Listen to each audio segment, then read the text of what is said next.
गोवर्धन पर्वत उठाए हुए 1 साल बीत चुका है। अब भगवान कृष्ण 8 वर्ष के हो गए हैं। राधा रानी और गोपियां भी लगभग 8 वर्ष की हैं। सभी गोपियां भगवान कृष्ण के साथ नृत्य करने की प्रतीक्षा कर रही हैं। वे भगवान कृष्ण और राक्षसों तथा आपदाओं से सबकी रक्षा करने के उनके वीरतापूर्ण कार्यों के प्रति बहुत आकर्षित हैं। भला कौन नहीं होगा।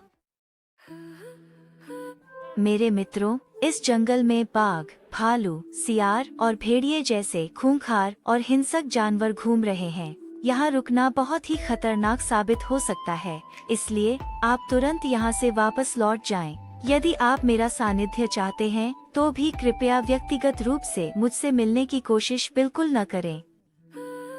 बेहतर होगा कि आप घर लौट जाएं। बस मेरी चर्चा करें, मेरा चिंतन करें। निरंतर मेरे स्मरण और नाम जप की प्रक्रिया से आप आध्यात्मिक रूप से उन्नत हो जाएंगे। यहाँ खाड़ी टीढ़े रहने की आवश्यकता नहीं है। कृपया घर वापस जाएं।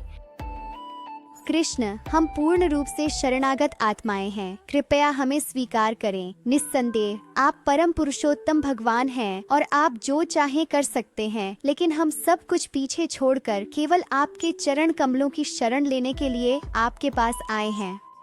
हम जानते हैं आप आजाद हैं और जो चाहें कर सकते हैं, पर हमारी विनती है, हमें मना न करें। हम आपके भक्त हैं। आपको हमें वैसे ही अपनाना चाहिए जैसे भगवान नारायण अपने भक्तों को अपनाते हैं। इसी प्रकार आप हमें कैसे ठुकरा सकते हैं जब आपके चरण कमलों के अतिरिक्त हमारा कोई अन्य आश्रय नहीं है। प्रिय कृष्ण, हम तो आपको तिलक और कुंडल धारण किए देखकर ही मंत्रमुग्ध हैं। वे उनके साथ का आनंद ले रहे थे। हालांकि गोपियों को बहुत अहंकार होने लगा, यह सोचकर कि कृष्ण का सानिध्य पाकर वे ब्रह्मांड की सबसे भाग्यशाली स्त्रियां हैं। भगवान कृष्ण तुरंत समझ गए कि उनके साथ व्यक्तिगत रूप से समय बिताने के सौभाग्य के कारण उन्हें अहंकार हो गया है और उन पर अपनी अकारण कृपा दर्शाने तथा उनके झूठे अहंकार को मिटाने के लिए वे तुरंत वहां से अंतर्ध्यान हो गए। वे सदैव आत्मनिर्भर हैं और किसी भी चीज पर निर्भर नहीं हैं। उन्होंने भगवान कृष्ण को हर जगह ढूंढा। सभी गोपियां उन सभी वीरतापूर्ण कार्यों का अभिनय कर रही थीं, जो भगवान कृष्ण ने सबकी रक्षा के लिए किए थे, जैसे गोवर्धन पर्वत उठाना या बस बांसुरी बजाना इत्यादि।